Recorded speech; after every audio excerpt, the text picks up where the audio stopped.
আমার মরণ যদি হয় সোনার মদিনায়, আমার দাফন যদি হয় সোনার মদিনায়, ওই মদিনার ধুলাবালি লাগবে আমার গায়।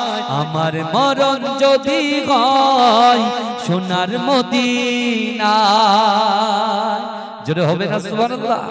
আর চিৎকার দিয়ে বলেন না নারে তাকবীর, নারে তাকবীর, নারে তাকবীর।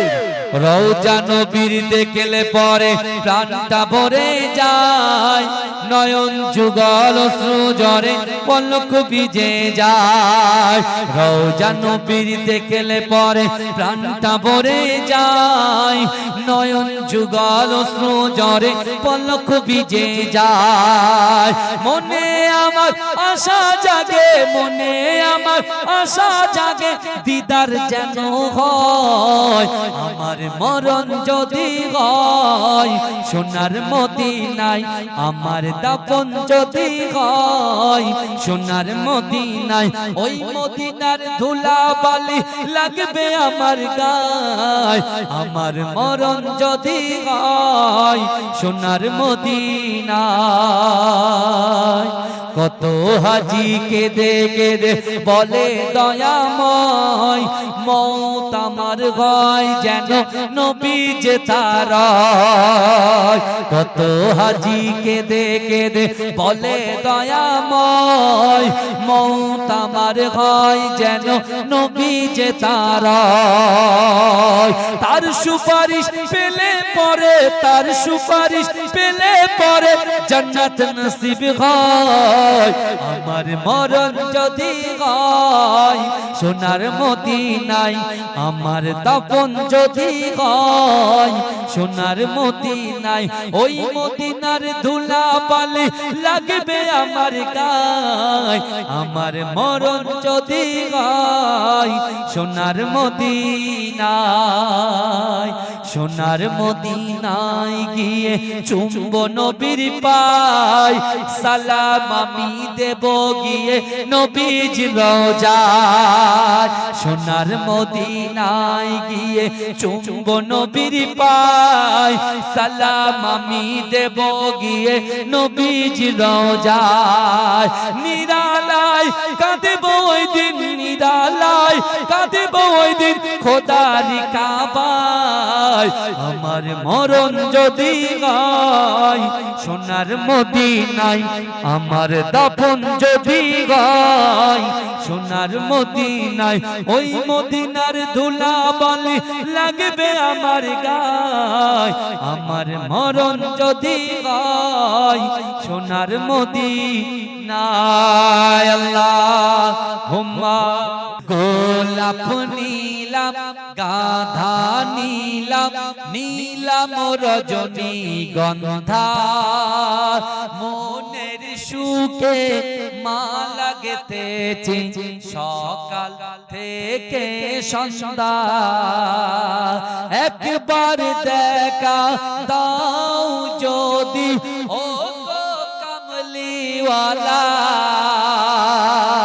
হাসি মুখে পরাবো তোমার হাজার ফুলের মালা। বলো ইয়া রাসূলুল্লাহ, ইয়া হাবিবাল্লাহ। সাদা ফুলকে প্রশ্ন করি রংটি কোথায় পেলে, নবীজির দাঁত মুবারক সাদা ছিল বলে, তাই সাদা ফুলকে তোলে তোলে গেতে রাখলাম মালা।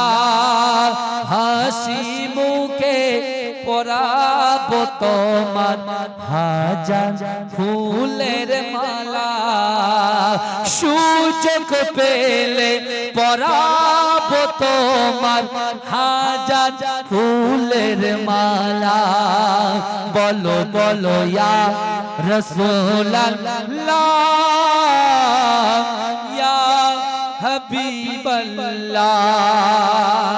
জোরে বলুন। বলুন না সুবহানাল্লাহ। এসেছো একা যাবে একা, সঙ্গে কেহ যাবে না, কবর মাঝে থাকবে একা, সঙ্গী রবে না গো, কবর মাঝে থাকবে একা, সঙ্গী রবে না, সাথে যাবে আমল নামা,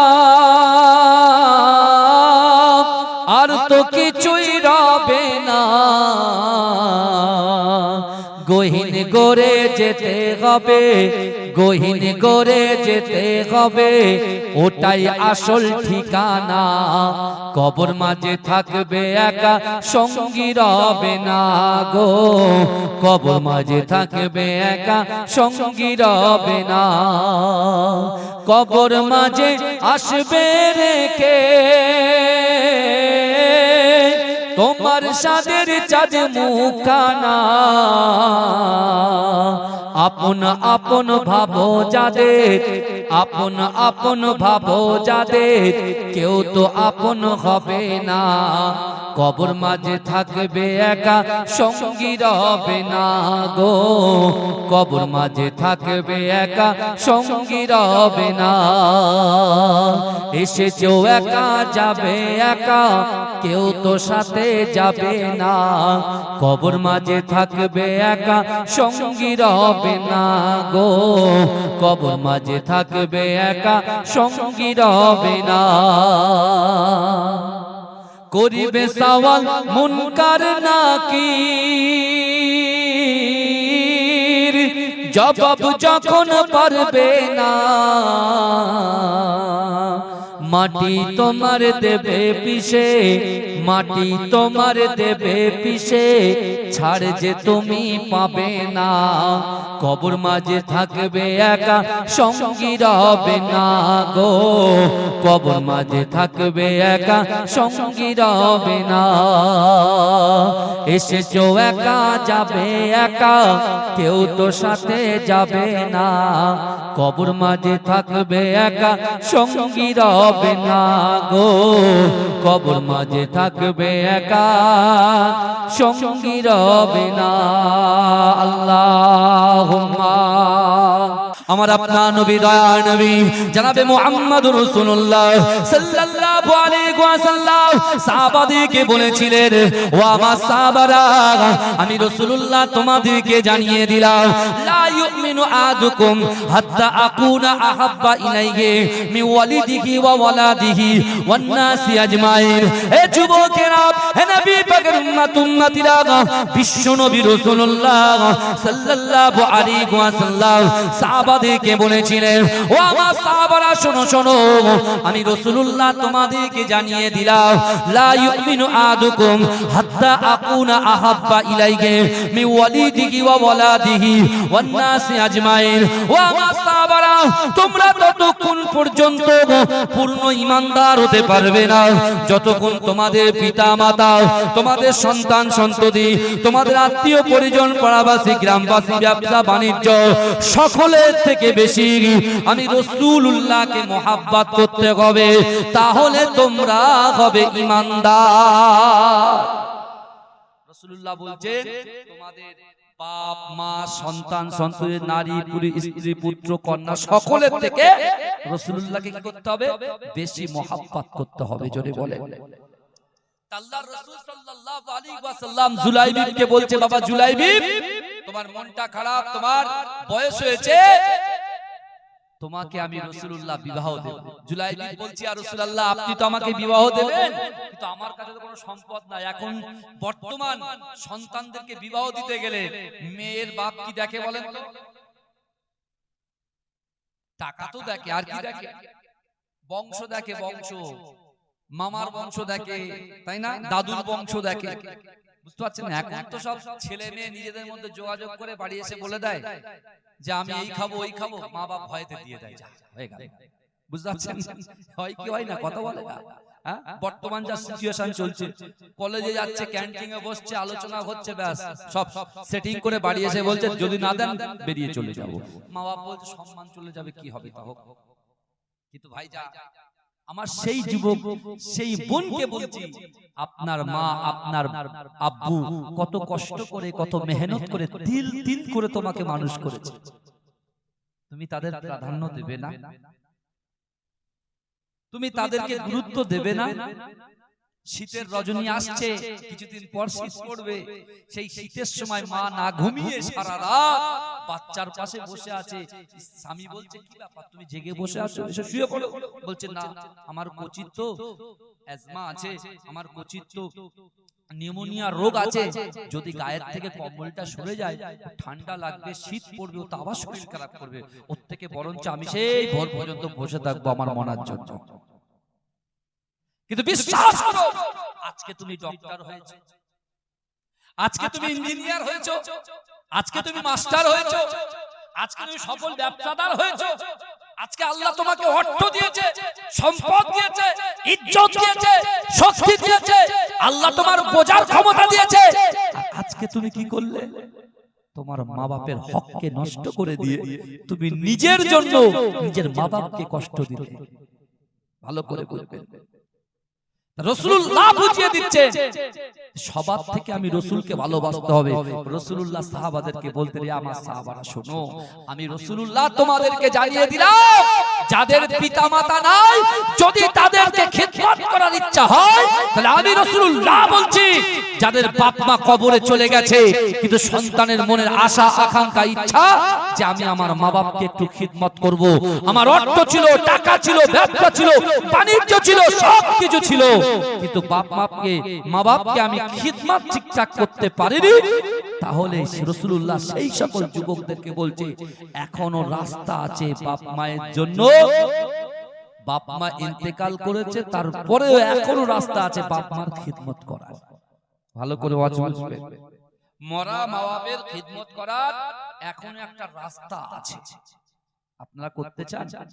কথা বলে না, করতে চান কি চান না বলে? ভালো করে শুনে, বাপ বলে মানুষ মরে, মানুষ বলে মানুষ মরে গেল তো সব হয়ে গেল, সব শেষ, অনেকে বলে। আবার কবর জিয়ারতটাকে বলছে বেদাত। ভালো করে বলে, আমার রাসূল জিন্দা নবী, এটা অনেকে বিশ্বাস করে না। জোরে বলুন নাউজুবিল্লাহ। আমার রাসূল হচ্ছেন জিন্দা নবী। আমার রাসূল কি জিন্দা নবী। আর আমার রাসূলুল্লাহকে যে মহব্বত করবে, যে ভালোবাসবে, বিশ্বাস করুন, আল্লাহ রাসূল এখান থেকে ৪৫০০ কিলোমিটার দূরে আমার রাসূল সবুজ গম্বুজের নিচে সিজদারত অবস্থায়, রব্বি হাবলি ইয়া উম্মতি, আমার উম্মতের কি হবে, আমার উম্মতের কি হবে বলে কন্দনরত অবস্থায় আছে। আজকে চ্যাংদানা গ্রামে, দিগঙ্গার এই গ্রামে বিশ্বাস করুন, রাসূলুল্লাহর অন্তরের মহব্বতের কলিজার ভালোবাসার মানুষ যদি থাকে, আল্লাহ রাসূল যদি ইচ্ছা করেন যে কোনো মুহূর্তে যে কোনো সময় এই জালসাতে হাজির হয়ে যেতে পারে। এই বিশ্বাস অন্তরে রাখতে হবে, এই বিশ্বাস অন্তরে রাখতে হবে। আল্লাহর রাসূল সাল্লাল্লাহু আলাইহি ওয়াসাল্লাম, আগে এটা শেষ করি, আল্লাহর রাসূল বলছেন তোমার মরা মা বাপকে তোমরা খিদমত করার রাস্তা কিন্তু আছে। আল্লাহর রাসূলের সাহাবা জিজ্ঞাসা করছে, ইয়া রাসূলুল্লাহ তাআলা কি?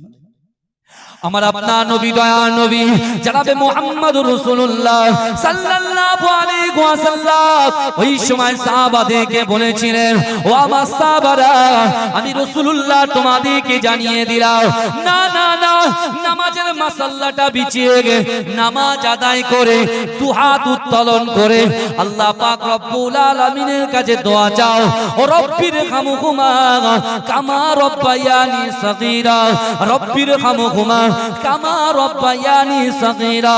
হে যুবকেরা, বিশ্বনবী রাসূলুল্লাহ সাল্লাল্লাহু আলাইহি ওয়াসাল্লাম বলেছে, ও যুবক সাহাবারা শোনো শোনো, না না না না না, তোমরা যখন এই দোয়াটা আল্লাহর কাছে চাইবে, তোমার মৃত পিতা মাতার খিদমত করার সওয়াবখানা আমার আল্লাহ লিখে দেবে।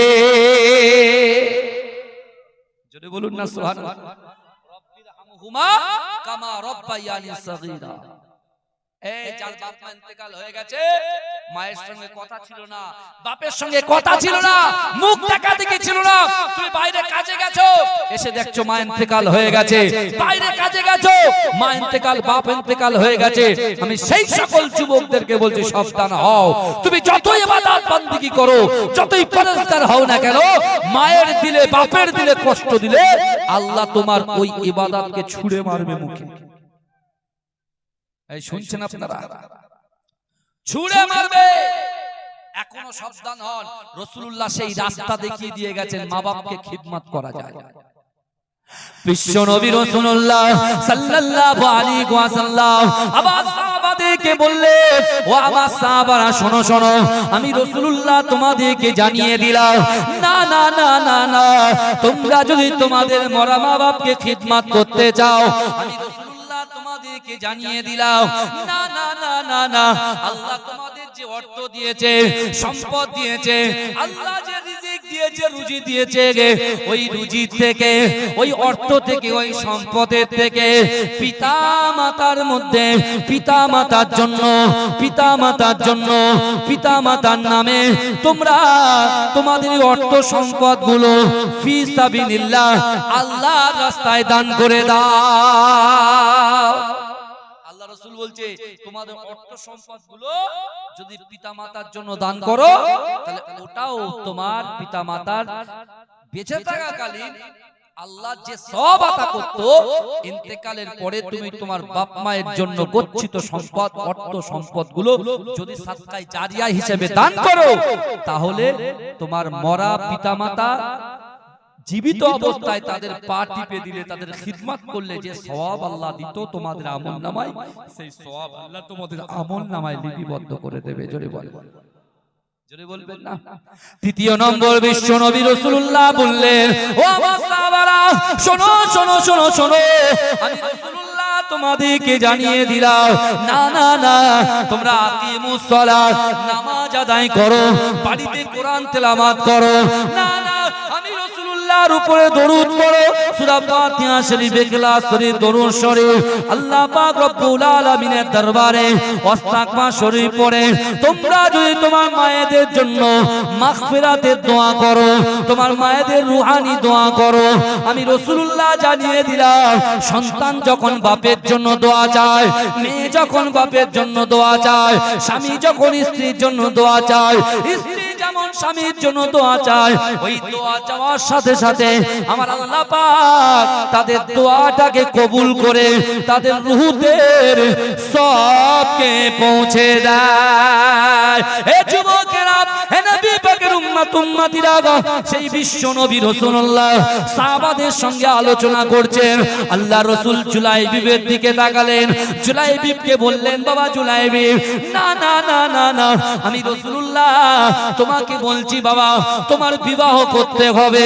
জুলাইবিব বলছি, আর রাসূলুল্লাহ আমার তো কোনো অর্থ নাই, আমার তো কোনো সম্পদ নাই, আমার কোনো ইজ্জত নাই, আমার দেখতে খারাপ, আমি বেটে, এরকম একজন মানুষকে পৃথিবীর জমিনে কেউ তাদের মেয়ে দেবে না, কেউ তাদের সন্তান কন্যাকে দেবে না। আল্লাহ রাসূল কিছু বললেন না। দ্বিতীয় দিনে আল্লাহ রাসূলের মুয়াজ্জিন হযরত বেলাল রাদিয়াল্লাহু তাআলা আনহু তিনি আযান দেয়, আসসালাতু খায়রুম মিনান নাওম, ঘুম থেকে নামাজ উত্তম। হে যুবকেরা, আল্লাহ রাসূলের মুহাব্বতে সাহাবা, আল্লাহ রাসূলের বেটে সাহাবা, আল্লাহ রাসূলের কালো একজন সাহাবা হযরত জুলাইবিব রাদিয়াল্লাহু তাআলা আনহু আল্লাহ রাসূলের পিছনে নামাজ আদায় করলেন। হে যুবকেরা, জুলাইবিবের মনটা খারাপ, আবার মনটা খারাপ করে মসজিদে নববী শরীফের একটা কোণায় বসে তিনি চুপচাপ মেরে বসে আছেন। আল্লাহ রাসূল সাহাবাদের সঙ্গে কথা বলতে বলতে জুলাইবিবের দিকে যখন নজরটা চলে যায়, আল্লাহ রাসূল নিজে আবার গিয়ে বলছে, বাবা জুলাইবিব, তোমাকে বিবাহ করতে হবে। তৃতীয় দিন রাসূলুল্লাহ বললেন, বাবা জুলাইবিব, তোমাকে বিবাহ করতে হবে। জুলাইবিব বলছে, ইয়া রাসূলুল্লাহ, ইয়া হাবিবাল্লাহ, হুজুর, এই মদিনার জমিনে আমি জুলাইবিবকে কোনো মেয়ে কোনো বাপ দেবে না, কেউ দেবে না ইয়া রাসূলুল্লাহ, কেউ দেবে না। বলছে কেন? ইয়া রাসূলুল্লাহ, সব তো আপনি জানেন, আমার জুতো নাই, আমার ফাটা ছেঁড়া জামা, কে দেবে? কে দেবে? ভালো করে বুঝবেন। আপনি আপনার সন্তানকে বড় করেছেন, আপনি আপনার সন্তানকে, আপনার কন্যাকে একটা সুপাত্রের হাতে তুলে দেবেন, এটা আপনার চিন্তা ভাবনা। বিশ্বনবী রাসূলুল্লাহ যখন জুলাইবিবকে বারবার বলছে, আল্লাহর রাসূলের প্রতি মহব্বত কিন্তু তার জীবনের থেকে বেশি আছে, কিন্তু রাসূল যে বলছে তিনি কিছু বলতে পারছেন। আল্লাহর রাসূল বলছেন, জুলাইবিব রাসূলুল্লাহকে বলছে, ইয়া রাসূলুল্লাহ আমি তো বিবাহ করব, তা মেয়েটা দে দে। আল্লাহর রাসূল বলছে, যাও জুলাইবিব, তোমার বিয়ে আমি রাসূলুল্লাহ দেব। এই রাসূল জবান দিয়ে যে কথা বলে, আসমানের উপরে ওই কথাটা আল্লাহ কবুল করে নেয়। জোরে বলবেন না? এটা জোরে বলা যাবে না? সুবহানাল্লাহ। তাকবীর দেন না, নারে তাকবীর। আর মোহাব্বতের সঙ্গে তাকবীর দেন না, নারে তাকবীর। মাসলাকে মুজাদ্দিদে জামান, মুজাদ্দিদে জামানের হক সিলসিলা, নারে তাকবীর, নারে তাকবীর। মাজরাই পিডডাঙ্গা দরবার শরীফ, নারে তাকবীর। চাংদানা গ্রামবাসী বৃন্দ, চেংদানা যুবক বৃন্দ, নারে তাকবীর। ওলামায়ে হযরতগণ বলুন জিন্দাবাদ। ওলামায়ে হযরতগণ নারে তাকবীর। আল্লাহ রাসূল বলতে, তুমি ঘাবড়াচ্ছ কেন, টেনশন নিচ্ছ কেন, আমি তো আছি। এ দেখে এখান থেকে একটা কথা একটু সাইড করে আমি বলি, কবর হচ্ছে সাপ বিচ্ছুর ঘর, কবর হচ্ছে পোকামাকড়ের ঘর। অসহায় জুলাইবিবের পাশে দাঁড়িয়েছেন কে? বিশ্বনবী মুস্তাফা, আমাদের নবী রাসূল পাক দাঁড়িয়েছেন। অসহায় জুলাইবিব দিন আনে দিন খায়, নুন আনতে পান্তা ফুরায়। ভালো করে বলবেন।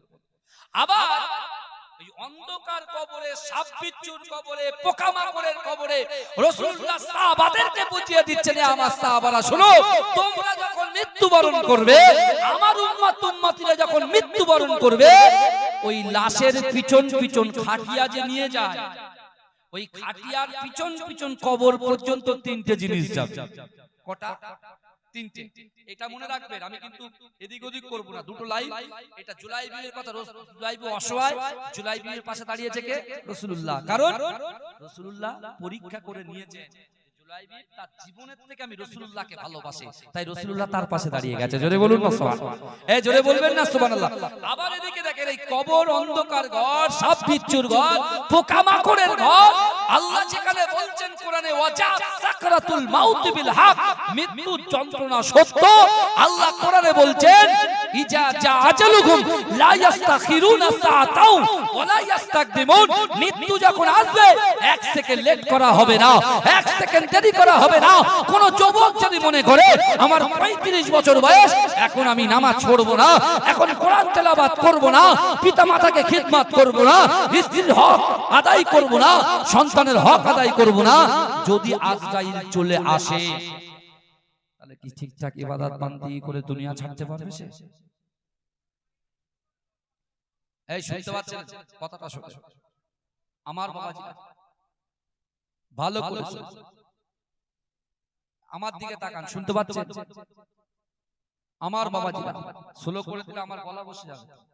আমার গলাটা ভারী, তো আমি দূর থেকে বলার চেষ্টা করছি। ঠিক আছে, একটু কমা, বাস। ঠিক আছে, ভালো করে এই অসুবিধা হচ্ছে? আলোচনা ঠিক আছে তো? এটা তাকবীর দান, নারে তাকবীর। আল্লাহ কোরআনে বলছেন, ওহুয়া মাকুম আইনা মা কুনতুম। আল্লাহ বলছো, বান্দা তোমরা যেখানে, আমি আল্লাহ সেখানে। জোরে বলে, এই জোরে বলবেন না? তাহলে রাসূলুল্লাহ বলছেন, কবর পর্যন্ত কটা জিনিস যাবে? তিনটে জিনিস। কটা জিনিস যাবে? তিনটে জিনিস। এবারে দেখেন, ভালো করে বুঝবেন। জুলাইবিবকে সামনে রেখে কথাগুলো বলছি, কোনটা কে কাকে প্রাধান্য দিচ্ছে এটাই বোঝার দরকার আছে। এখন আমরা বলছি আল্লাহ ভালোবাসে না, আল্লাহ মহব্বত করে না। এ যুবক, তুমি তো কোরআনই জানো না, কোরআনের কাছে যাও না। কোরআন তোমার সঙ্গে কথা বলে, কোরআন গুনাহদের সঙ্গে কথা বলে, ভাইদের সঙ্গে কথা বলে। আপনি কোরআনটা খুলে দেখেন, আল্লাহ তোমার কত সুন্দর করে সৃষ্টি করেছেন। এ যুবকেরা বিশ্বাস করো, সূরা 3 খুলেন, আল্লাহ 4টে কসম খেয়েছে, তাই তো নাকি? ওয়াতিন ওয়াজাইতুন ওয়াতুরি সিনিন ওয়া হাযাল বালাদিল আমিন। আল্লাহ 4টে কসম খেয়েছে। কাদের জন্য খেয়েছে? ভালো করে দেখেন আল্লাহ কি বলছে। দেখেন আল্লাহ বলছে ওয়াতিন, আল্লাহ ডুমুরের কসম খেয়েছে। জলপাই ডুমুরের কসম খেয়েছে। ওয়াজাইতুন, আল্লাহ জাইতুন তেলের কসম খেয়েছে। এর গুণ আবার আলাদা, যে কটা বলা হচ্ছে আপনার ডুমুর বা জাইতুন তেল, এর গুণ বলতে গেলে আবার অনেক টাইম যাবে। তারপরে কি বলছেন? অতুর সিনিন, তুর পাহাড়ের কসম খেয়েছে। সিনাই পর্বত, তুর পাহাড়ের কসম আল্লাহ খেয়েছে। তারপরে কি খেয়েছে? ওয়াহাজাল বালাদিল আমিন, নিরাপদ মক্কা শহরের কসম খেয়েছে। কে খেয়েছে? আল্লাহ খেয়েছে। তাহলে ডুমুরের কসম খেয়েছে, জাইতুন তেলের কসম খেয়েছে, তারপরে তুর পাহাড়ের কসম খেয়েছে, তারপরে নিরাপদ শহর মক্কা নগরীর কসম খেয়েছে। ভাইজান, এই মক্কাতে বিশেষ করে ওই কাবা শরীফের সারাউন্ডের ভিতরে কেউ যদি নিজের বাপকে খুন করেও চলে যায়, ওখানে কিন্তু ওকে টাচ করা যাবে না। যেমন মশা মারা যাবে না, তাকেও মারা যাবে না। তারপর আল্লাহ বলছেন, লাকাদ খলাকনাল ইনসানা ফি আহসানি তাকওয়িম। আল্লাহ কোরআনে বলছেন যে আমি আল্লাহ মানুষকে অতি উত্তম রূপে আমি আল্লাহ সৃষ্টি করেছি। জোরে বলুন, অতি সৌন্দর্য দিয়ে আমি আল্লাহ সৃষ্টি করেছি। জোরে বলবেন না? আল্লাহ আমাদেরকে সৌন্দর্য দিয়েছে। আমরা কে কালো, কে বেটে, কে খারাপ, কে বেঁকা, কে টেরা, কে খোড়া, কে কানা, ওসব নয়। সৃষ্টিকার আল্লাহর সৃষ্টি কখনো খারাপ হতে পারে না। আল্লাহ এত ইজ্জত আমাদেরকে দিয়েছে। আবার আল্লাহ কোরআনে বলছেন, ওয়ালাকাদ কাররামনা বানি আদম। আল্লাহ বলছেন আমি বানি আদম সন্তানকে ইজ্জত দিয়েছি, সম্মান দিয়েছি। জোরে বলুন, বানি আদম কারা? আমরা। তাহলে একদিকে সূরা ৩-এও আল্লাহ বলছেন আমি সুন্দর রূপ দিয়ে সৃষ্টি করেছি, আর একদিকে আল্লাহ আমাদের ইজ্জতটাকে বাড়িয়ে দিয়েছেন। জোরে বলুন, এই ইজ্জত দেওয়ার পরে আল্লাহর রাসূল তার সাহাবাদের বলা মানে উম্মতিকে বলা যে মৃত্যুর পরে খাটিয়া করে কবর পর্যন্ত লাশটা যখন যায়, তিনটে জিনিস যায়। কি যায়? আমার ভাইজানেরা, হে নবী পাকের উম্মতিরা, হে নবী দিওয়ানারা, বিশ্ব নবী রাসূলুল্লাহ সাল্লাল্লাহু আলাইহি ওয়াসাল্লাম ওই সময় সাহাবাদেরকে বলতে লেগেছে, ও আমার সাহাবারা, মানুষ যখন মৃত্যুবরণ করে তার খাটিয়ার পিছন পিছন তার সন্তানগুলো যায়, তার ভাইগুলো যায়, তার পরিবারগুলো কাঁদতে কাঁদতে কাঁদতে কাঁদতে কবর পর্যন্ত যায়। ও আমার সাহাবারা, শোনো শোনো, মানুষ যখন ইন্তেকাল করে তার পিছন পিছন দ্বিতীয় নম্বর যে জিনিসটা যায়, সেটা গচ্ছিত সম্পদ রেখেছে, অর্থ রেখেছে, সম্পদ রেখেছে, ব্যবসা বাণিজ্য করে যা ইনকাম করেছে, যা ব্যবসা বাণিজ্য করে যত জমিন খরিদ করেছে, তার অর্থ সম্পদ গুলো তার খাটিয়ার পিছন পিছন পিছন পিছন ওই কবর পর্যন্ত যায়। কিন্তু না না না, ওই কবরে যখন নামানো হয়, মিনহা খালাকনাকুম ওয়া ফিহা নুঈদুকুম ওয়া মিনহা নুখরিজুকুম তারাতান উখরা বলে তিন মুঠো মাটি যখন তার বুকে চাপা দেওয়া হয়ে যায়, ওই সময় তার সন্তান, তার ভাই, তার আত্মীয় পরিজন সকলে কবর ছেড়ে বেরিয়ে যায়।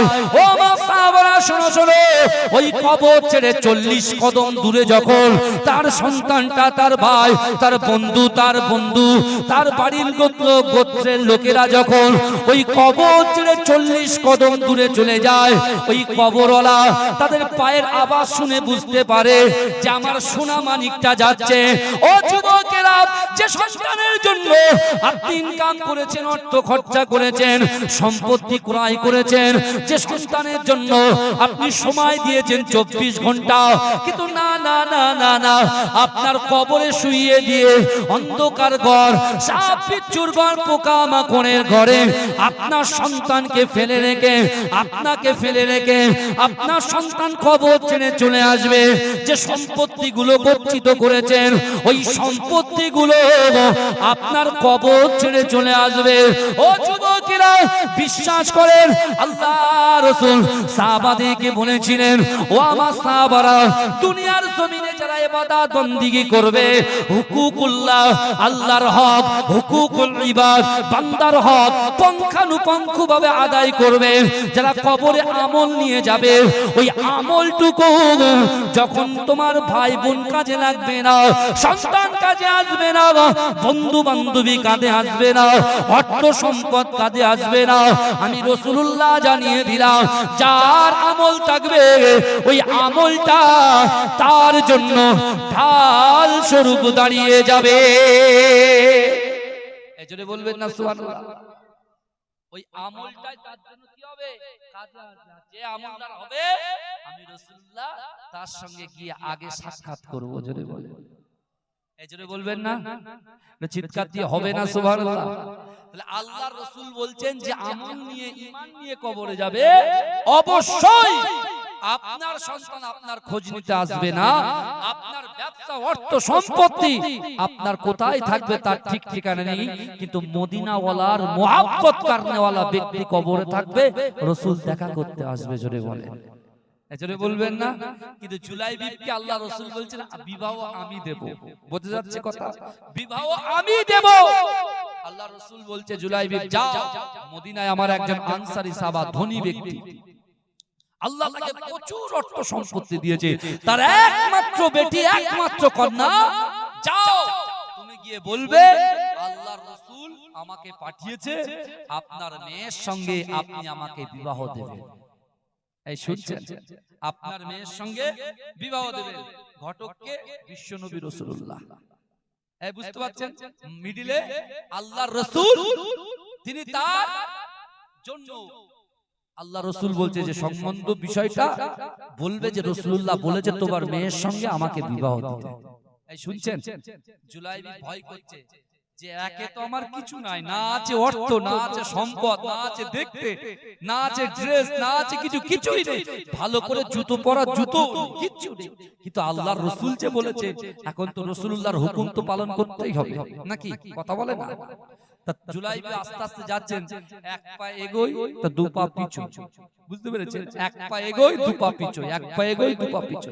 এরা করতে করতে বিশ্বনবী মুস্তাফা সাল্লাল্লাহু আলাইহি ওয়াসাল্লাম তিনি যখন বললেন জুলাইবি যাও না, জুলাইবি চলে গেলেন, গিয়ে চুপচাপ দাঁড়িয়ে আছে। বুঝতে পেরেছেন? দরজার সামনে দাঁড়িয়ে আছেন, সাহসে কুলাচ্ছে না, সাহসে কুলাচ্ছে না, কি হবে? তারপরে গিয়ে ঘরের দরজায় কি আস্তে আস্তে আস্তে আস্তে ঠুকছে। বুঝতে পেরেছেন? নক করছে। দরজা যেই খুলেছে, জুলাইবি সব যেন ভুলে গেছে, কিন্তু বলছে না, বিশ্বনবী যে পাঠিয়েছে। বলছে কি ব্যাপার জুলাইবি, তুমি এখানে? এই শুনছেন আপনারা? জুলাইবি তুমি এখানে?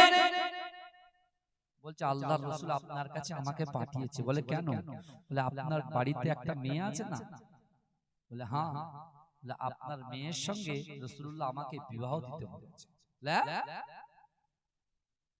আচ্ছা, যে ধনী ব্যক্তি, যার অর্থ আছে, সম্পদ আছে, ইজ্জত আছে, সবকিছু আছে, এরকম যারা গরিব মানুষ, গরিব ছেলে, তার কিছুই নাই, ছেঁড়া পেটা জামা, কালো পিঠে, এরকম লোক দিলে বাপ কি বলবে? কি বলবে? রাগ দেখাবে কি দেখাবে না? হ্যাঁ, কিন্তু আল্লাহর রাসূল যে বলেছে, রাগটাকে কন্ট্রোল করে ফেলেছে। জোরে বলুন না সুবহানাল্লাহ।